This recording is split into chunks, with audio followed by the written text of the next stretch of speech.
Hi, everybody. Welcome to another edition of Teach the Geek Interviews. My name is Neil Thompson. I'm the founder of Teach the Geek. It's an online platform for science and engineering professionals. The first offering of the platform is a public speaking course called Teach the Geek to Speak. To learn more about it, you can go to teachthegeek.com. Again, that is teachthegeek.com. Today, my guest is Erin Gallimore, and I really wanted to speak to her because her background is very interesting, something frankly, I've never seen before. So she worked for quite a number of years in middle schools as a science teacher. And then she left, got a master's in civil engineering, worked as an engineer and even as a manager for some time, and now runs her own company doing trainings and consulting and speaking. I'm really interested to learn more about that teacher to engineer transition and what really motivated that. Welcome to Teach the Geek Interviews, Erin.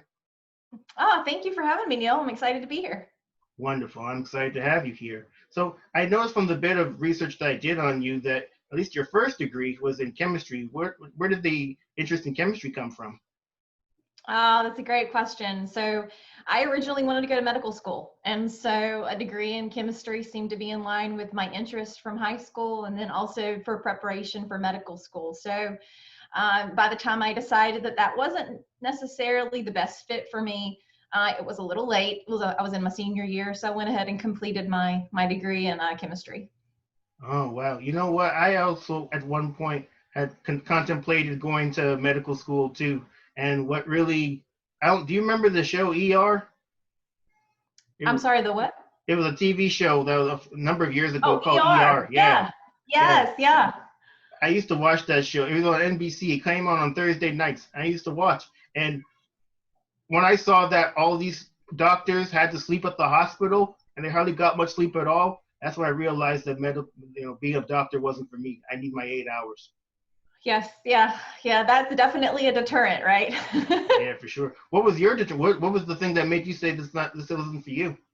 Yeah, during my college years, I spent a lot of time doing volunteer work at hospitals, doctors' offices, and different clinics. And I found that doctors spent an awful lot of time trying to figure out how to navigate the insurance industry and how to best serve their clients or their patients based on insurance rather than sometimes necessarily doing what was best for them. And so when that started to come to the forefront more and more and more, that was kind of my deterrent. I really was in it for the medicine and the science, but there was this huge aspect in in insurance, and I wasn't interested in that. Yeah, I hear you. But then Yeah. at some point you graduate and then you started working as a teacher. Was that kind of your fallback position because you realized being a doctor wasn't for you anymore? Yeah, it's a good question. I was really in search mode once I graduated with my degree in chemistry. I didn't know what I wanted. I didn't know, what I wanted to do with my professional career. I didn't know what step was next. And so I did a lot of things for a number of years right after I graduated from undergrad, trying to figure out, what do I do to go back to graduate school? And if I do, what do I do? What do I focus in? I thought about law school for a while, and so one thing that I did while I was an undergrad is I was a supplemental instructor for the professors there. And I loved to teach. I loved that part of being a supplemental instructor. And so I was like, you know what? I'm going to teach. I'm going to teach school for a while I try to figure out, what it is I really want to do for my professional career. Maybe teaching is it, maybe it's not, but I know it's something I love in the interim while I'm trying to figure out what to do as an adult, what to do in the adult world. And I love teaching, but I was still feeling the urge to learn more, to do more. And so that's when I went back and got my master's.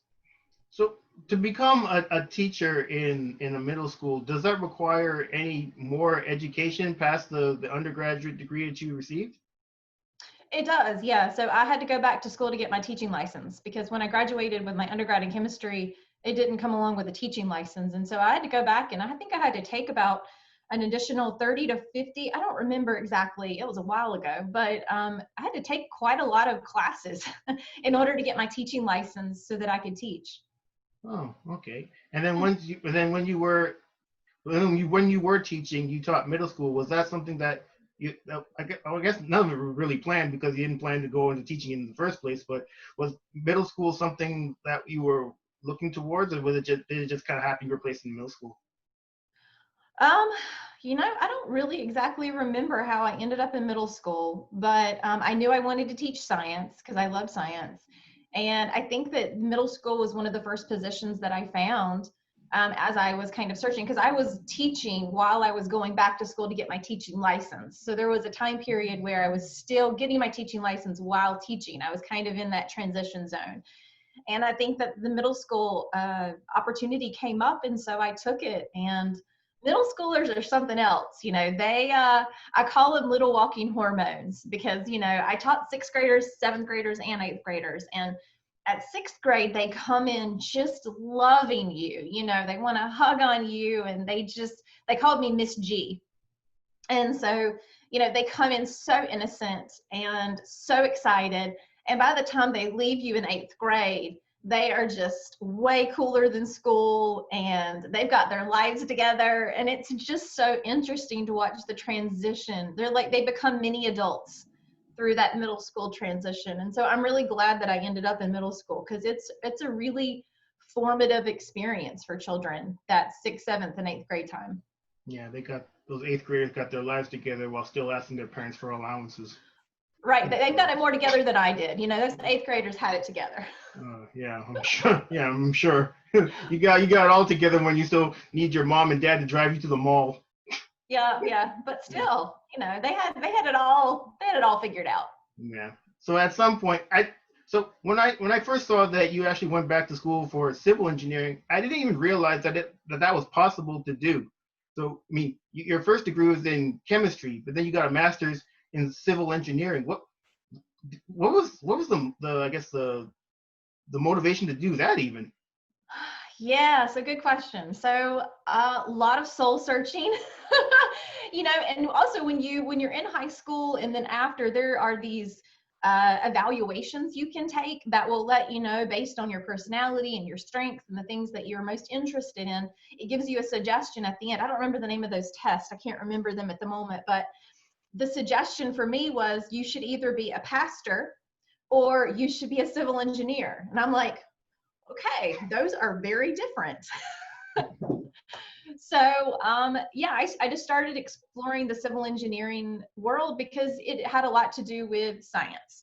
And in civil engineering, a lot of the work is outside, and it was dealing with water and wastewater, and that was very interesting to me. I did a lot of actual work when I was in high school doing the experiments, at the water and wastewater treatment plants, funny enough. And so I thought, this sounds great. And so I spent a summer with some professors at NC State University and just kind of exploring, is this really something I want to do? And I just went in and I volunteered, during my summer break from teaching, I volunteered to go in and work as a lab assistant, just kind of getting my hands into everything, just to kind of see what the world of civil engineering and water and wastewater engineering was all about. And I just loved it. I found it fascinating. And so, yeah, that's kind of how I ended up there. And to explain a little bit more, Neil, you asked about how it's possible. So I had to take a lot of undergraduate classes before I was actually able to enter the graduate program for civil engineering, because my chemistry degree didn't give me all the foundational, if you will, classes that I needed for the master's program. So I spent a year taking those foundational engineering classes so that I could actually start to begin the master's classes for my engineering degree. Interesting. So then once you take these other classes, so I guess when you did that, the goal was to get a master's as opposed to getting a bachelor's in civil engineering. Would that have taken more time actually to get a bachelor's as opposed to a master's? Well, if I had gotten a full bachelor's, yeah, because the course load required for a bachelor's, of course, would have taken me longer than what was required for the master's. Yeah. So, or actually, it may have been about equal, but I figure, if can get a master's, instead of a bachelor's, and let's just go for the master's. Yeah, for sure. Yeah, but I mean, the classes are essentially the same, except for, of course, a number of the master's classes were a bit higher level because they're master's classes. Right. So, from what you'd said back in high school, you were told by this test, pastor or civil engineer, but you went into chemistry. Is there a reason you didn't go into civil engineering then?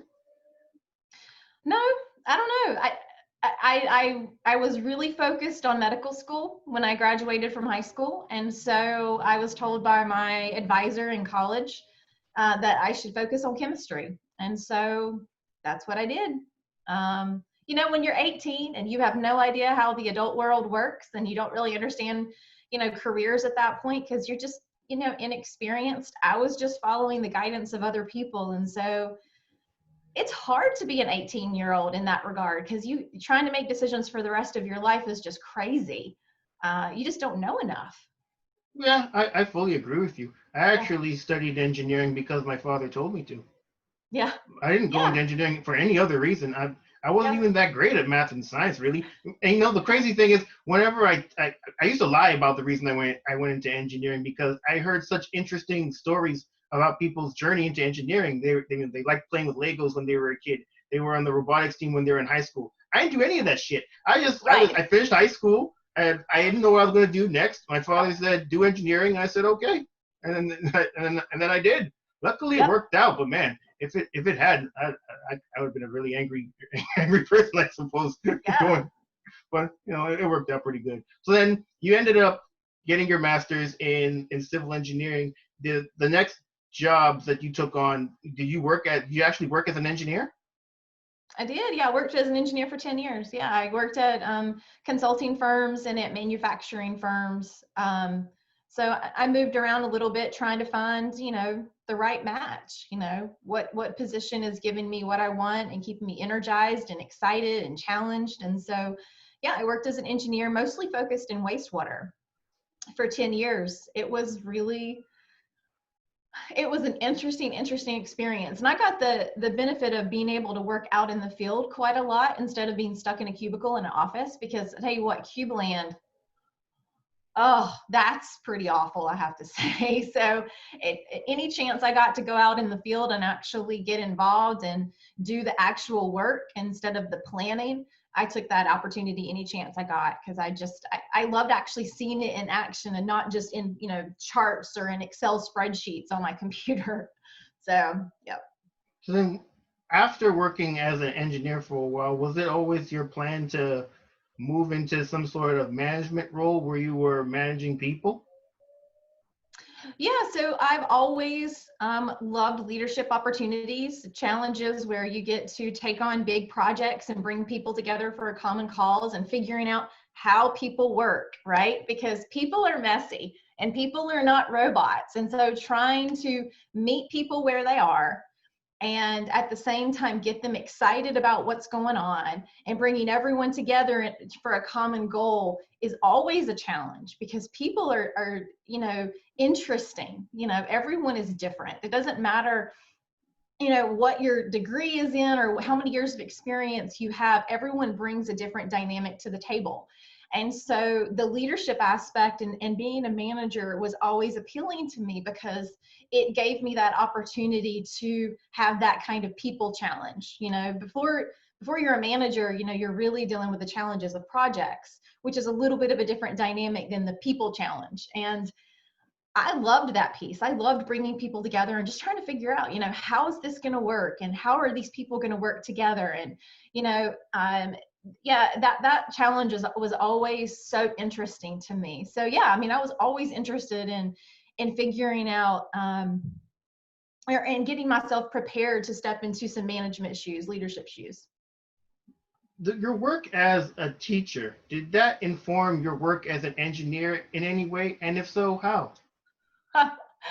That's a great question. I think everyone should have to be a teacher at some point, because there's just so much to learn. You not only learn about, you know, how people think, because, you know, in order to be a teacher, you have to be able to diversify your message, right? Because different people, different children learn differently. You know, it's based on their academic background. It's based on, you know, are they visual learners? Are they auditory learners? You know, are they someone who has to understand the big picture first? Or are they someone who wants you to build up as you go to understand piece by piece by piece? You know, and how you present your message and how you present the content matters. You know, and knowing that, you know, for this subgroup of kids, you're going to have to present it this way. And for this subgroup, you're going to have to present it this way. It doesn't make one right or wrong. It doesn't make one better or worse. It's just we're all different in the way that we think and take in information and process it. And so learning that through a child's eyes and understanding that through a child's eyes is a really great experience in learning how to manage and learning how to lead people, because we're all children.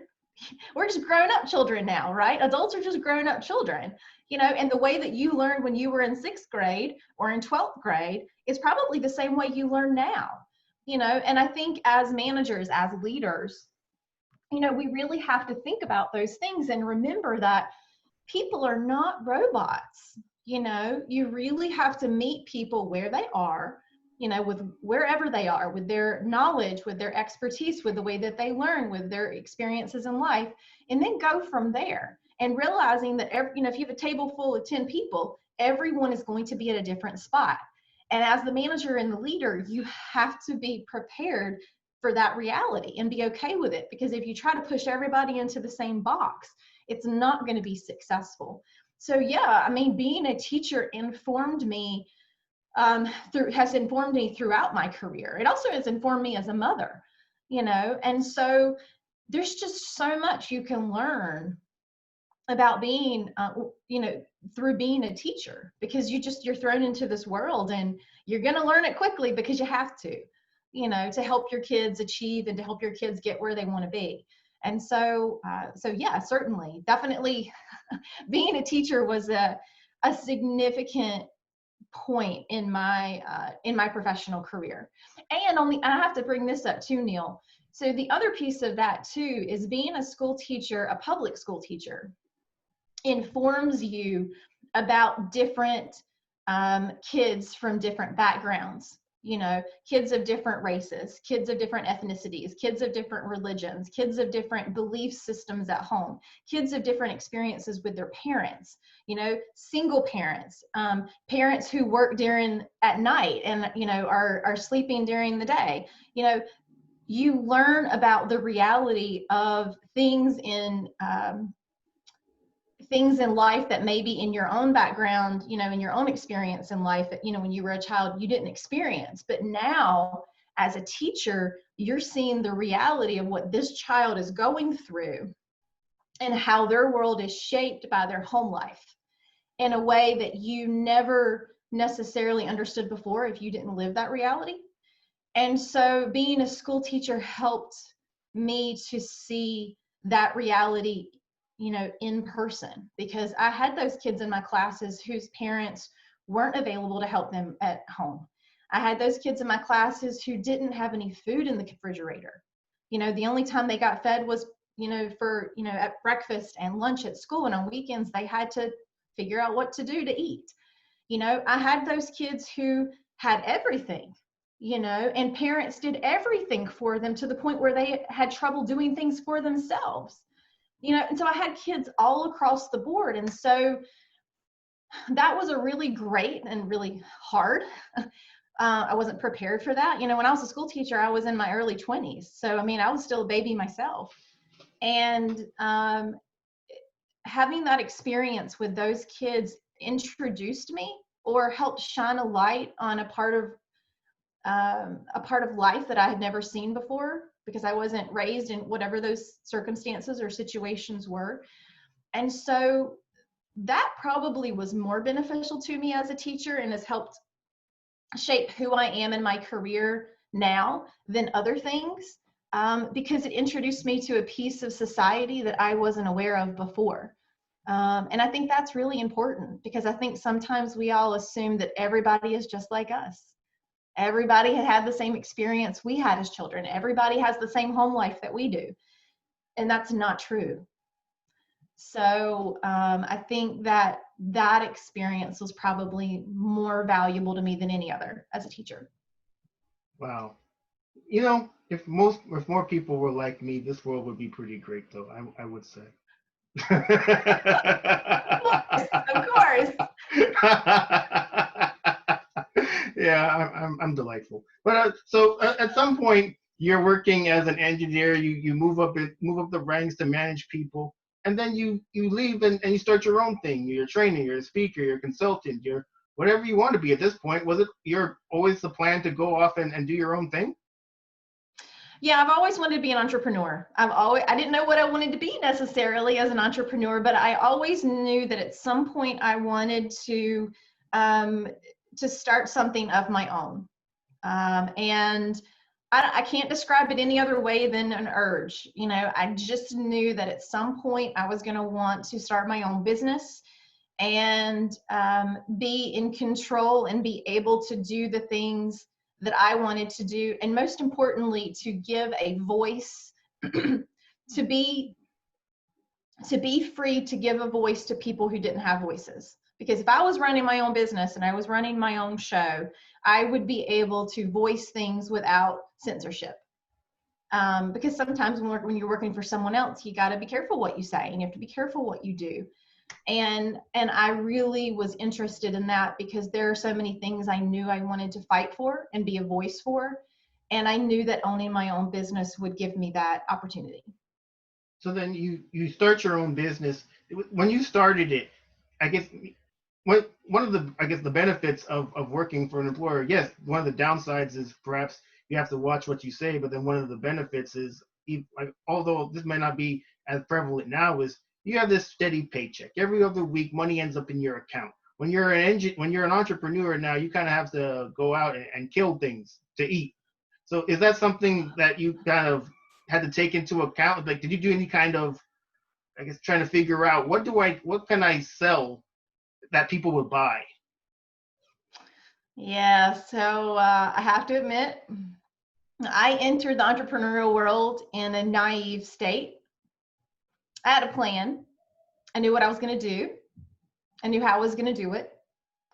But looking back, I really didn't have a plan. And I really didn't know what I was going to do. And I really didn't know how I was going to do it. Because when you're looking at it from afar and you've never been there before, right? You never owned your own business. You've never done necessarily the things you're planning to do. You think everything's easy, you know, and you forget about all the pieces of owning your own business that require you have to do the books, you have to do the marketing, you have to do the networking, you have to do the content creation, you have to do you're the presenter, you are the face, you are everything. And when you're, you know, before you step into that world, I don't know that you recognize all the responsibility that you have. And the thing that you probably started your business for and the thing that you wanted to do in your business is probably only going to be about 10 to 15% of the time. And everything else is all the other pieces of business. And so I think I've gotten off track from the answer to your question, Neil, but yeah, I had a plan. I knew what I wanted to do, but it's been a different ride since I started. And then, you know, of course, with the pandemic in March, you know, when everything began to kind of shift in our world in March, I've completely pivoted my business because, you know, the things that were driving my business before aren't necessarily driving now due to, you know, different decisions in corporate and in other businesses on where they want to focus right now during this time.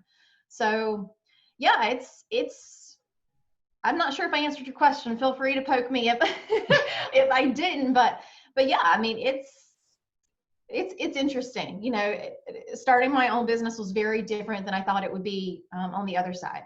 You absolutely did answer my question, Erin. You thought you knew what you were doing at first, and then you realized quickly that you didn't. Yes. Summarized, that's exactly right. Yeah. Oh, I listen good. Yeah. Yes, you do. You do.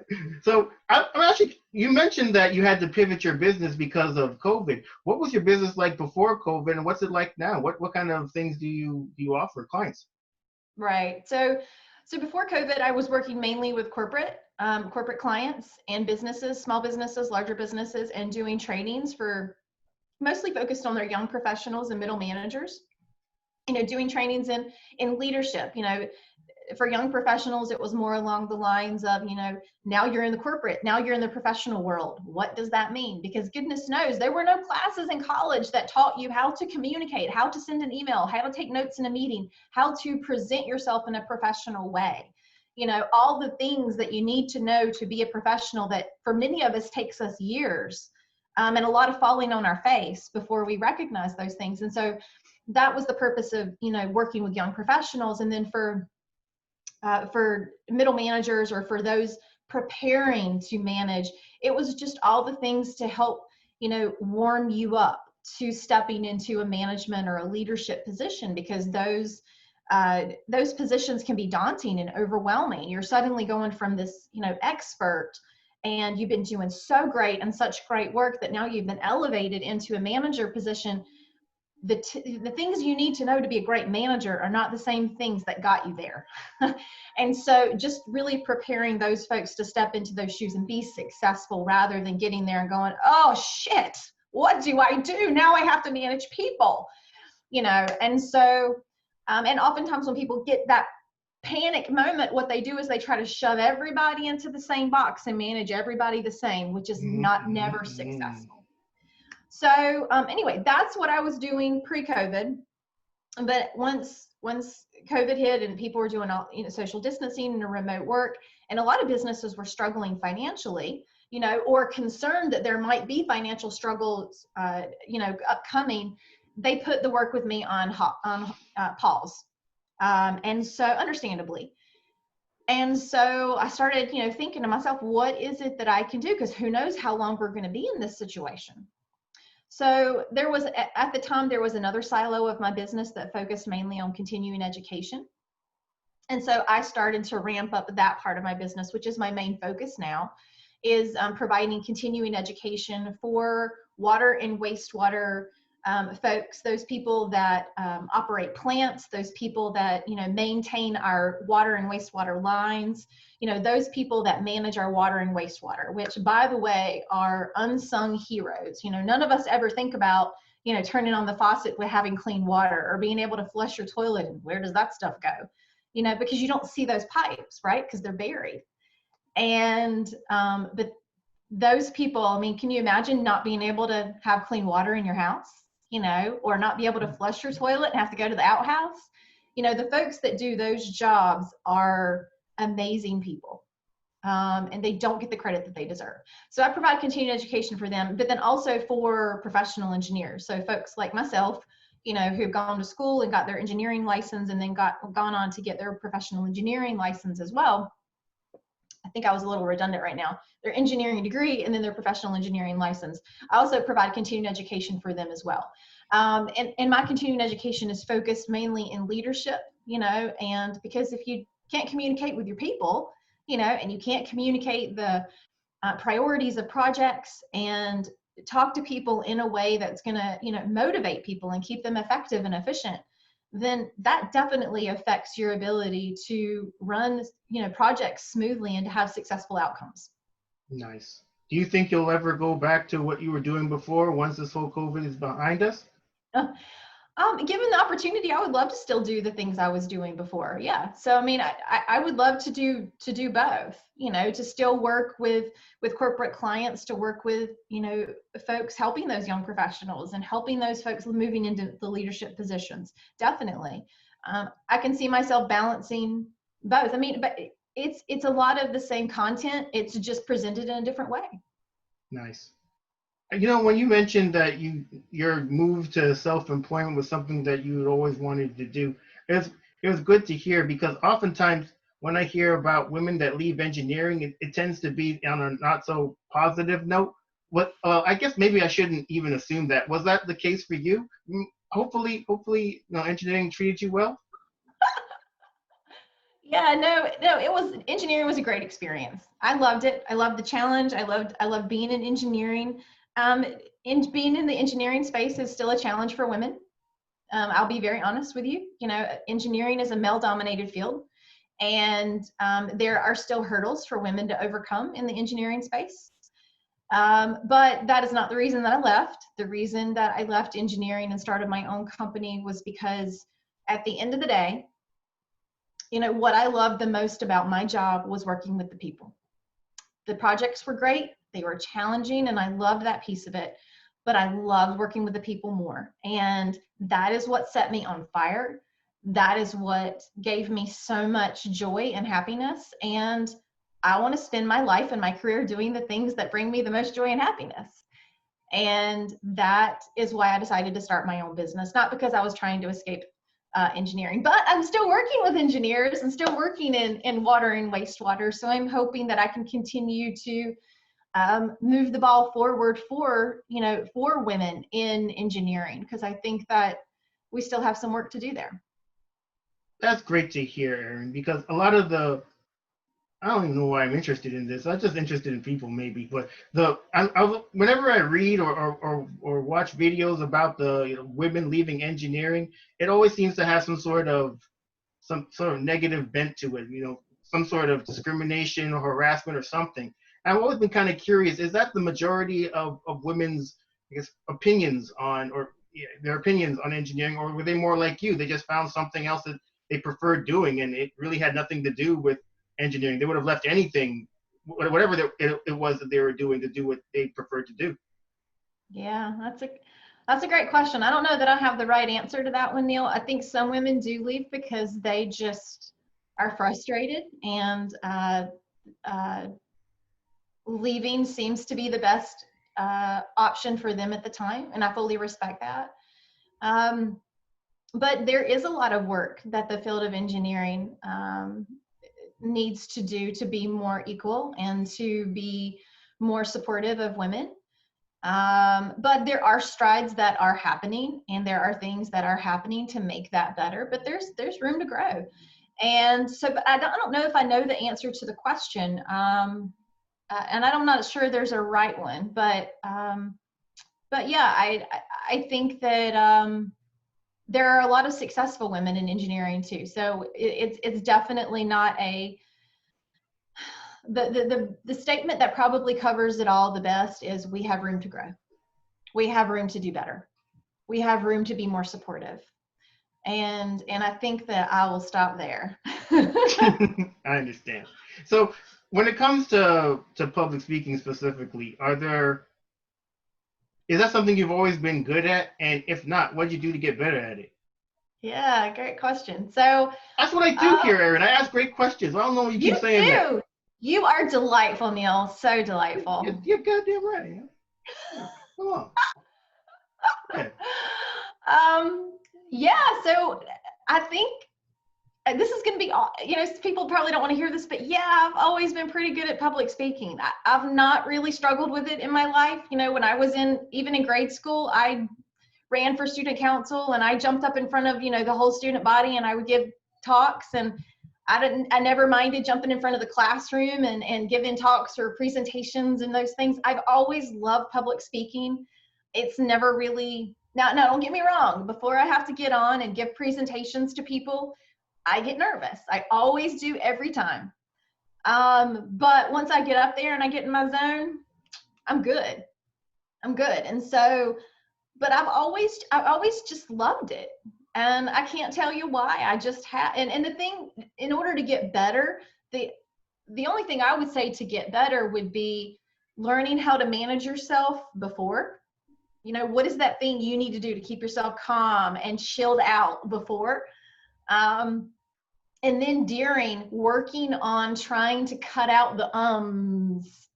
What is something you can do to stop saying or whatever that word is that you kind of use as a filler while you're trying to think about the next thing you're going to say.